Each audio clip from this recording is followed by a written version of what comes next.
friends, welcome to Sandhya Kutti channel. இன்னைக்கு நம்ம channel மூலமா ஒரு சூப்பரான ஒரு பெரிய சைஸ் அப்பளம் எப்படி செய்யுதுன்னு சொல்லிட்டு பார்க்கலாங்க.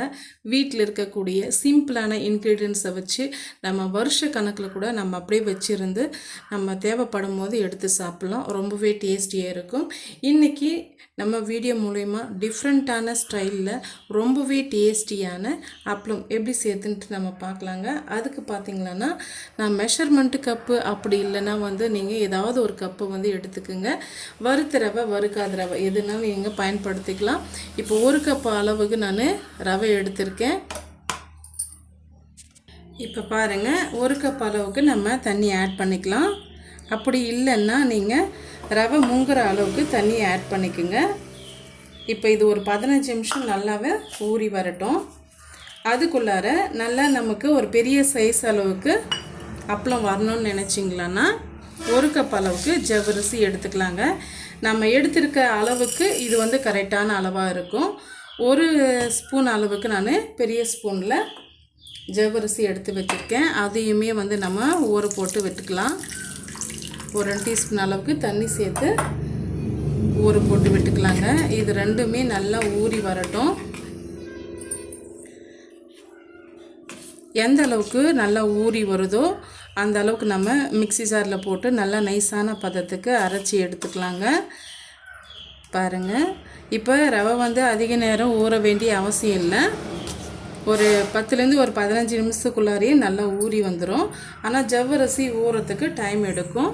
அதனால் கிட்டத்தட்ட நம்ம ரெண்டுமே ஒரு 20 நிமிஷம் நம்ம ஊற போட்டு எடுத்துக்கலாங்க. அதுக்கு பிறகு என்னென்ன நம்ம செய்யுதுன்னு சொல்லிட்டு நம்ம பார்க்கலாம். பாருங்க, நம்ம சேர்த்துருக்க ஊற வச்சுருக்க ரவை நல்லாவே ஊறி வந்திருக்கு. பாருங்கள், நல்ல ஒரு ஸ்மூத்தான கன்சிஸ்டன்சிக்கு நல்லா ஊறி வந்திருக்கு. இப்போ இதை நம்ம ஒரு முறை மிக்ஸி ஜாரில் போட்டு நல்லா அரைச்சி எடுத்துகிட்டு வந்துடலாங்க. ஓரளவுக்கு அரைச்சி எடுத்துகிட்டு வந்துடலாம். அரைச்சி எடுத்துகிட்டு வந்த பிறகு எந்த கப்பால் நம்ம ரவை அளந்து எடுத்துக்கிட்டோமோ அதே கப்பால் மதியம் வடித்த சாதம் தாங்க மீதமான சாதம். இப்போ இந்த சாதத்தையும் இதோடு சேர்த்து நம்ம அரைச்சி எடுத்துகிட்டு வந்துடலாம். ஃபஸ்ட்டு நம்ம ரவையை மட்டும் அரைச்சி எடுத்துகிட்டு வந்துடலாங்க. பாருங்கள், இப்போ ஓரளவுக்கு நம்ம அரைச்சி எடுத்துகிட்டு வந்தாச்சு. பாருங்கள், இந்த அளவுக்கு இருக்குது. ஒரு பாதி அளவுக்கு நம்ம அரைச்சி எடுத்துகிட்டு வந்துட்டோம். இப்போ இதில் நம்ம ஊற வச்சுருக்க ஜவ்வரிசி அதையும் நம்ம சேர்த்து விட்டுக்கலாம். இது கூடவே நம்ம எடுத்து வச்சுருக்க ஒரு கப் அளவுக்கு எடுத்து வச்சுருக்கோம் இல்லைங்களா சாதம், அதையும் நம்ம சேர்த்துக்கலாங்க. தேவைப்பட்டதுன்னா நம்ம தண்ணி சேர்த்து அரைச்சிக்கலாம். நான் ஃபஸ்ட்டு அரைச்சி எடுத்துகிட்டு வந்துடுறேன்.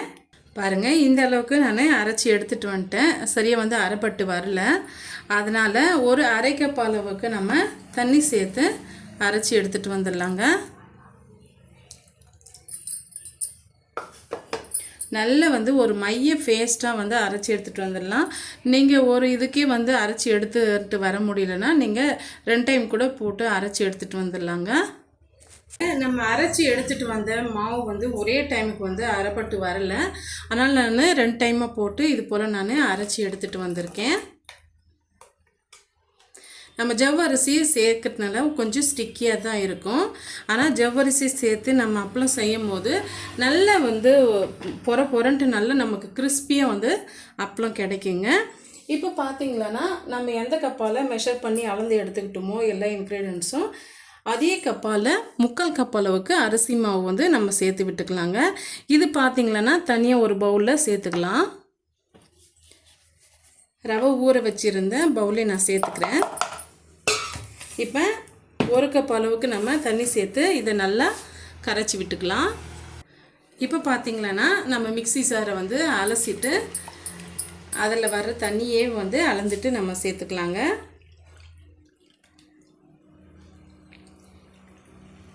கட்டிகள் இல்லாமல் வரத்துக்காக இது போல் நம்ம செய்கிறோம். இப்போ ஒரு முறை நல்லா கலந்து விட்டுக்குங்க. பாருங்கள், இப்போ நான் கரைச்சி எடுத்துக்கிட்டேன். இருந்தாலுமே திக்காக இருக்குது. இப்போ நம்ம அளக்கிற தண்ணியுமே மெஷர் பண்ணி தாங்க எடுத்துக்கணும். ஏற்கனவே நம்ம ஒரு கப் அளவுக்கு அரிசி மாவுக்கு சேர்த்துருக்கோம். நான் இன்னொரு கப் அளவுக்கு சேர்த்துக்கிறேன். நம்ம ஜவ்வரிசி அந்த பழைய சாதம் ரவை எல்லாம் போட்டு அரைக்கும் போதும் தண்ணி நம்ம யூஸ் பண்ணியிருக்கோங்க. அதையுமே வந்து நான் ஒரு 3 கப் அளவுக்கு நான் தண்ணி சேர்த்துருக்கேன். ஆக மொத்தம் பார்த்திங்கன்னா 5 கப் அளவுக்கு நான் வந்து தண்ணி சேர்த்துருக்கேங்க. பாருங்கள், இது போல் நல்லா வந்து கட்டிகள் இல்லாமல் கரைச்சி எடுத்துக்கிட்டோம். இப்போ நம்ம கரைச்சி எடுத்துகிற அந்த அரிசி மாவு வந்து ஏற்கனவே நம்ம அரைச்சி வச்சுருக்க மாவில் வந்து சேர்த்து விட்டுக்கலாம்.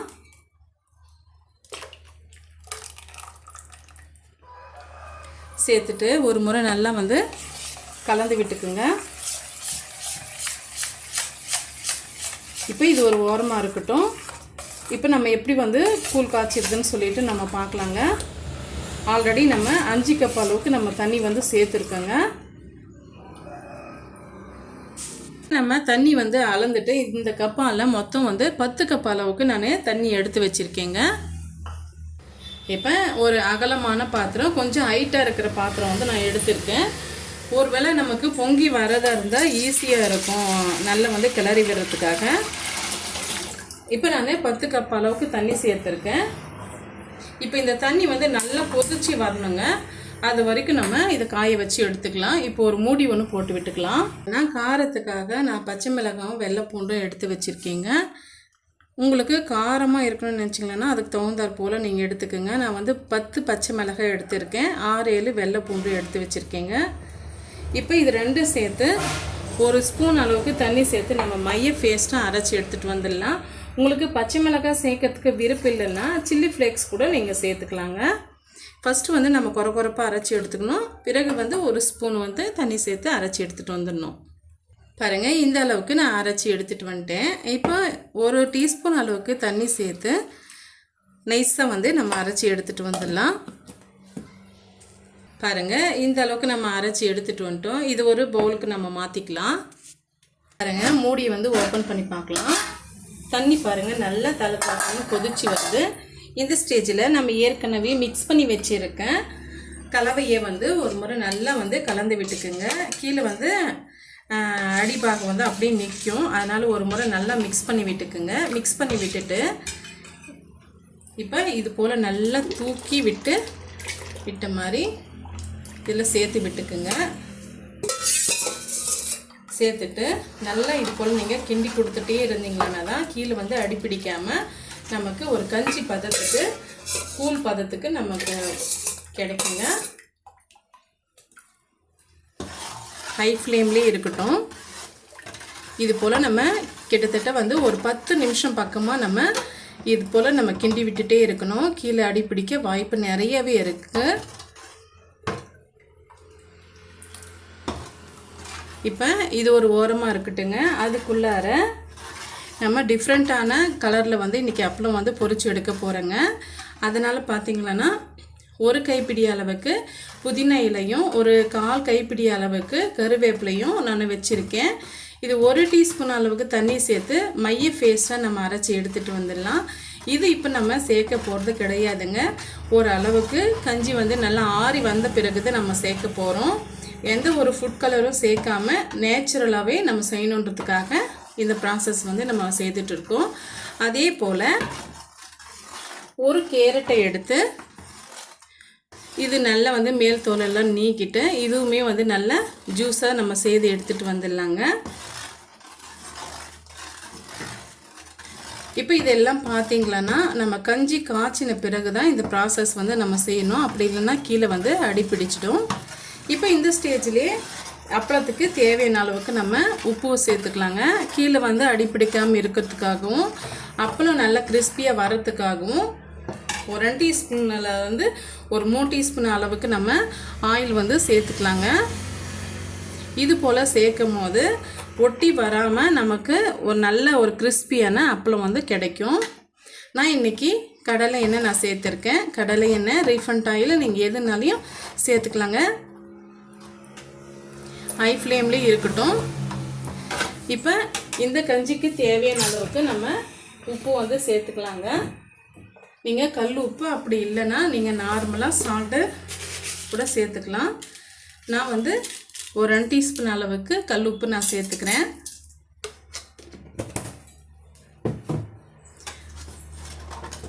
நல்லா கலந்து விட்டுட்டே இருங்க. இது நல்லா கொதித்து மேலே வரும், அது வரைக்கும் நம்ம கிண்டி விட்டுட்டே இருக்கலாம். கிட்டத்தட்ட பார்த்தீங்கன்னா ஒரு 10 நிமிஷம் பக்கமாக நம்ம கூழ் வந்து காய்ச்சிட்ருக்கோம்.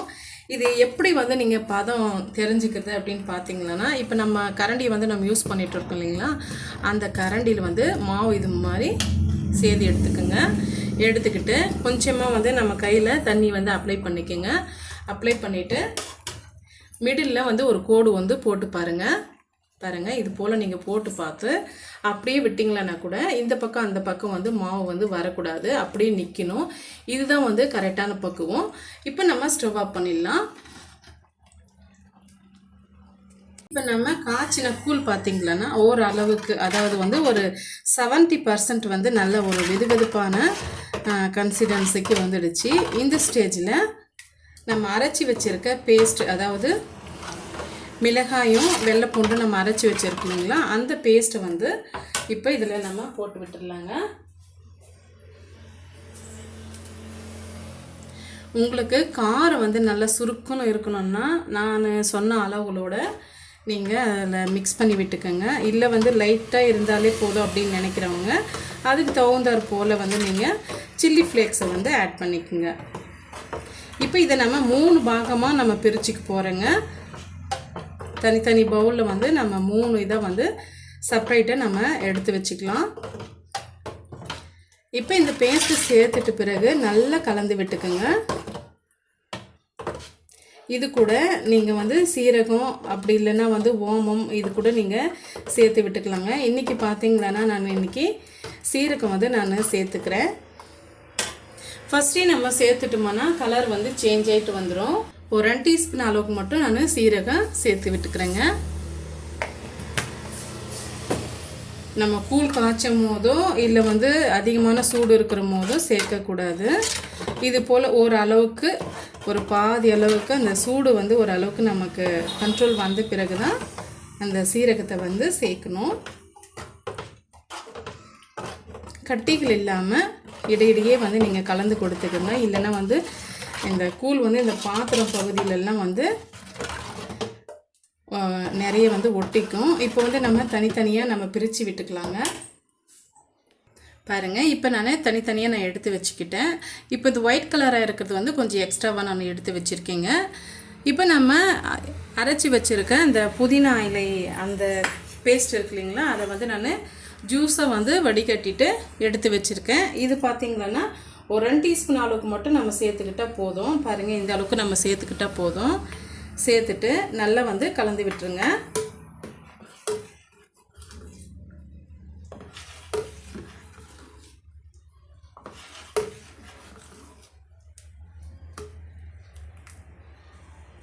பாருங்கள், இது போல் நம்ம கலந்து எடுத்துக்கிட்டோம். எந்த அளவுக்கு நீங்கள் கலக்குறீங்களோ அந்த அளவுக்கு நல்லா வந்து ஒரு கலர் வந்து நமக்கு கிடைக்குங்க. இப்போ அதே போல் நான் கேரட் ஜூஸும் வந்து எடுத்து வச்சுருக்கேன். அதுவுமே வந்து ஒரு 2 டீஸ்பூன் அளவுக்கு சேர்த்து விட்டுக்குங்க. சேர்த்துட்டு அதையுமே நம்ம கலந்து கொடுத்துக்கலாம்.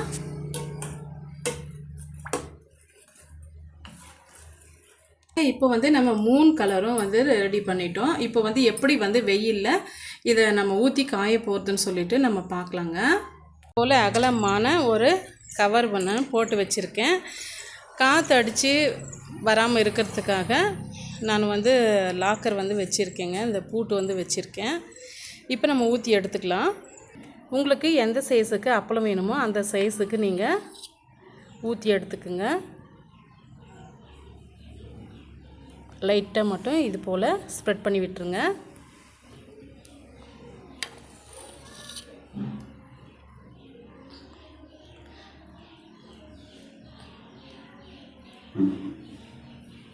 இதே போல் எல்லா இதுவுமே நம்ம போட்டுட்டு பார்க்கலாங்க. இது போல் நான் வெயிலில் ஊற்றி எடுத்துக்கிட்டேன். இப்போ இது முழுமையாக நல்லா ஆறி வரட்டுங்க. ஆறி வந்த பிறகு நம்ம பார்க்கலாம்.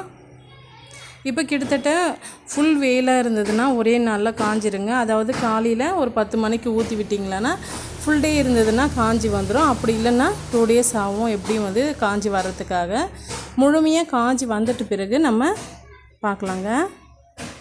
இப்போ பாருங்கள், எல்லா அப்பளமும் நல்லா நம்ம வெயிலில் காய வச்சு எடுத்துக்கிட்டோம். எனக்கு வந்து நல்லா காஞ்சி வர்றதுக்காக 2 நாள் வந்து பிடிச்சிதுங்க. பாருங்கள், இப்போ நம்ம ஒயிட் கலரை வந்து நம்ம எடுத்து வச்சுருக்கோம். அதே போல் க்ரீன் கலரும் நம்ம நல்லா பாருங்கள் கிறிஸ்பியாக எடுத்து வச்சுருக்கோம். இப்போ நம்ம எப்படி பொரிக்கிறதுன்ட்டு நம்ம பார்க்கலாங்க. பாருங்கள், பொரிக்கிறதுக்காக ஆயில் வந்து சூடுபடுத்திக்கிட்டுங்க. இப்போ வந்து ஃபஸ்ட்டு நம்ம ஒயிட் கலரை வந்து நம்ம சேர்த்து விட்டுக்கலாம். எப்போவுமே வந்து ஹை ஃப்ளேமில் தான் இருக்கணும். ஹை ஃப்ளேம்லேருந்து மீடியமான ஃப்ளேமுக்கு மாற்றிக்கங்க, இல்லைன்னா அப்படி இல்லைன்னா கருகி போயிடும்.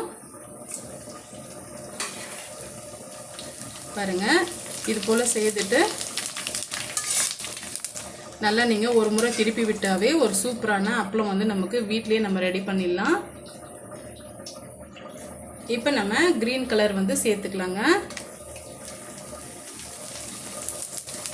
பாருங்கள், சூப்பராக எந்த அளவுக்கு வந்து நல்லா பெரிய சைஸாக நமக்கு விரிஞ்சு கிடைக்கும். பாருங்கள் பாருங்கள் சூப்பராக நமக்கு அப்பளம் வந்து நம்ம வீட்டிலேயே ரெடி பண்ணிட்டோம்.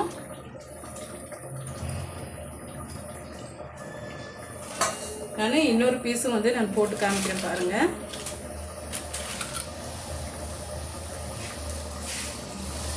ஆயில் வந்து நல்லா ஃபுல் ஃப்ளேமில் இருக்கணும். அந்த மாதிரி இருக்கும்போது தான் நல்லா இது போல் விரிஞ்சு கிடைக்கும்.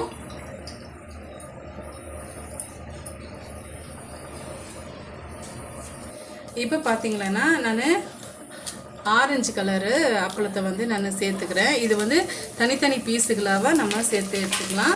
அதுவுமே வந்து எந்த அளவுக்கு விரிஞ்சு கிடைக்குதுன்னு பாருங்கள்.